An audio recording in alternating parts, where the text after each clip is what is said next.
কসবা ল কলেজে গণধর্ষণের ঘটনা সামনে আসার পর তৃণমূল মাঠে নেমে বলতে শুরু করেছিল যে এই মনোজিতের সঙ্গে তৃণমূলের নাকি কোনো যোগ নেই। তৃণমূল ছাত্র পরিষদ করতো বটে, কিন্তু কোনো যোগ ছিল না। তৃণমূল ছাত্র পরিষদ করার পর এই চাকরিটা পেয়েছিল মনোজিৎ কার সুপারিশে জানেন?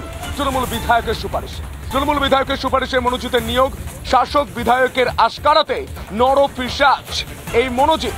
ল কলেজের অস্থায়ী কর্মী হিসাবে মনোজিৎকে নিয়োগ করা হয়েছিল। রিপাবলিকের হাতে নিয়োগ বিজ্ঞপ্তি।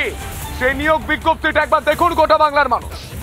পরিচালন সমিতির সসম্মতিতে, অর্থাৎ যে পরিচালন সমিতি, সেই পরিচালন সমিতি এই মনোজিৎকে চাকরি দিচ্ছে।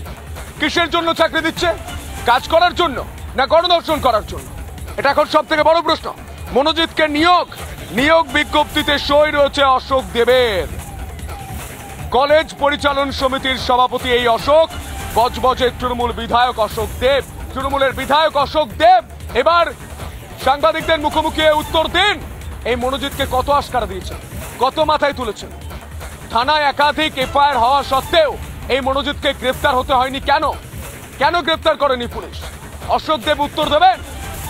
যার মাথায় আশীর্বাদ ধন্য হাতটা রেখেছিলেন সেই মনোজিৎ গণধর্ষণ করেছে, সেই অভিযোগ সামনে এসেছে। এবার আপনি কি করবেন? এখনো পর্যন্ত ক্যামেরার সামনে এসে কেন কথা বলছেন না?